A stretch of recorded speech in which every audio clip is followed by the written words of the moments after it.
السلام عليكم ورحمة الله وبركاته waxaan halkan ku qabanaynaa hadii Ilaahay ogolaado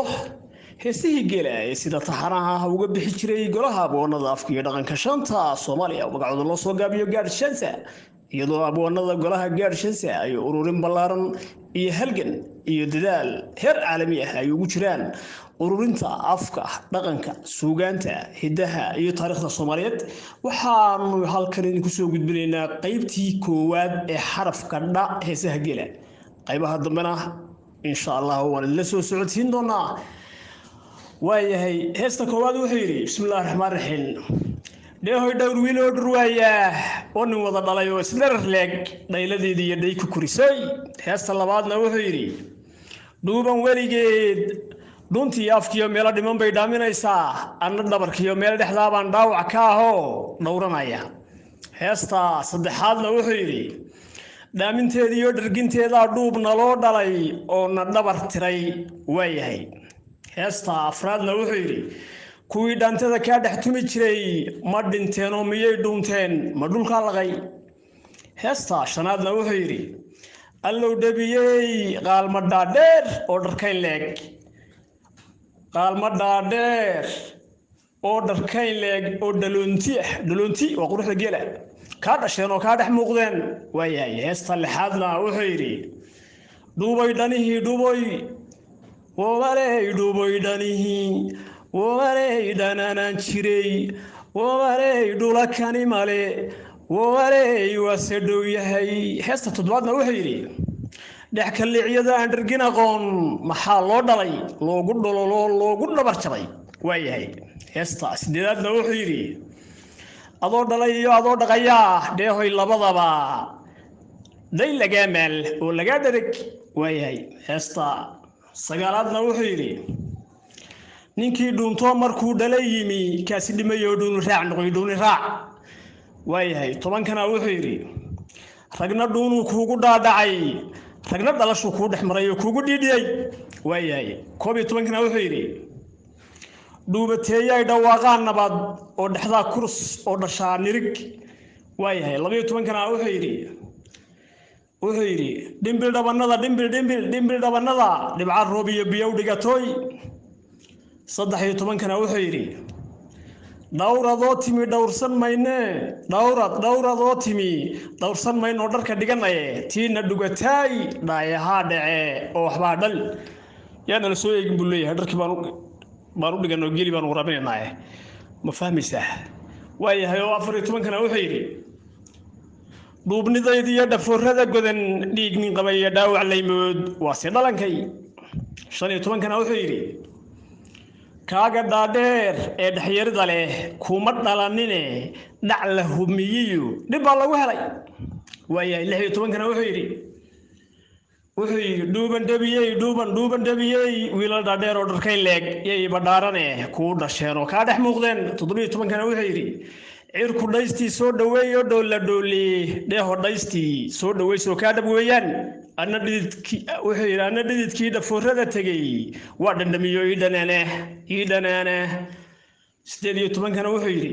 jeeran laba dhidid oo dhafoorka mid badhan u rido dheeho macukana oo waxba u dhiman waayahay 19kana wuxuu yiri dhurdihii shalay dhegta ka galay ka dhukayo oo ka dhabaan dhabo 20kana wuxuu yiri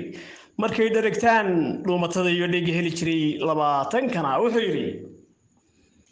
ana dhudayare ana dhicisee wiil dhamaysi kalendar buu ku dhigaayo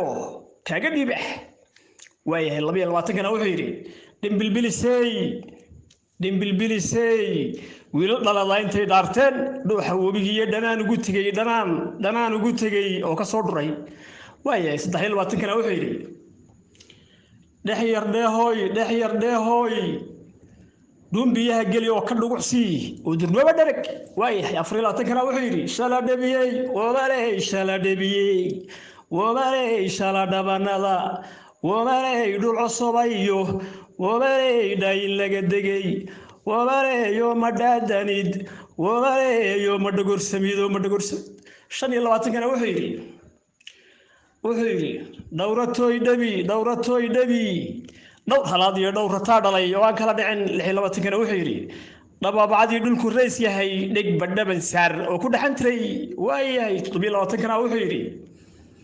wiilaan dhabarkiyo dhexda kaa shubin wiilaan dhabarkiyo dhexda kaa shubin ma dhibtaadu dhayalmoodo dheehoy kororsaday dheehoy kororsaday 28 kana wuxuu yidhi geelu dhiilkii dhaatayga ahaa iima dhoorine wayga dhimay xalay ana nabasada dhoori maaye waa ka dhimaya haruubkii xalay geelu wayga dhimayo ana geelu markaa waraabinaya maalintaas wuxuu leeyahay ana wadaanta u buuxin maayo waa ka dhimayaayo waa yahayo 29 kiiba wuxuu yidhi shaluu dhaar maray shaluu dhaar maray dhowr inuu dilo dhowrna dhaawaco dhowrna nabasada dheega kala dhaco 30 kana wuxuu yidhi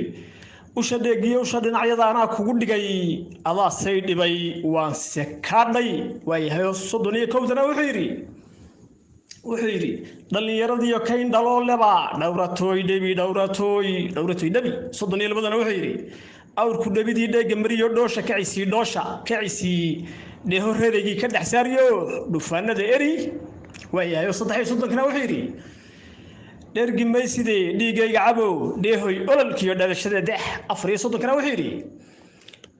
yidhi say u dhalatiyo say u dhigan tahay looma dhaamine maxaa dhegihii looga dhilayo looga dhaawacay maxaa sumadaha iyo loo jaxjaxay buu leeyahayo waa yahayo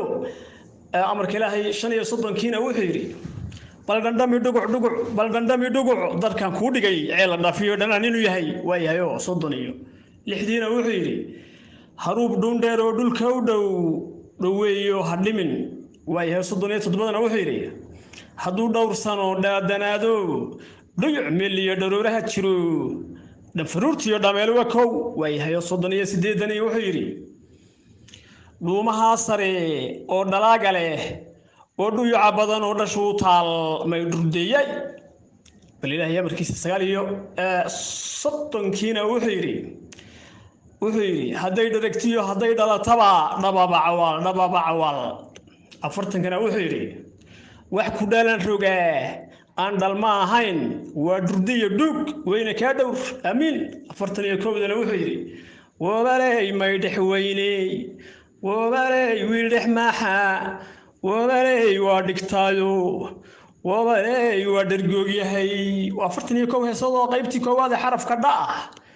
qaybaha dambena waad la soo socodsiin doonaa waxaanu si sharaf leh xushmad leh qadarin leh guud ahaan ummadda Soomaaliyeed uga codsanaynaa heesahan wixii ka qaldan inay nala soo wadaagaan iyo waxay ka hayaanba xarafka dha ama heesaha geela qaybaha kale looguna soo hagaajiyaan golaha boonada afka iyo dhaqanka shanta Soomaaliya magacooda loo soo gaabiyo gaad shansa waa Cabdilaahi Cali Ibraahim Geelo idin la socodsiinayay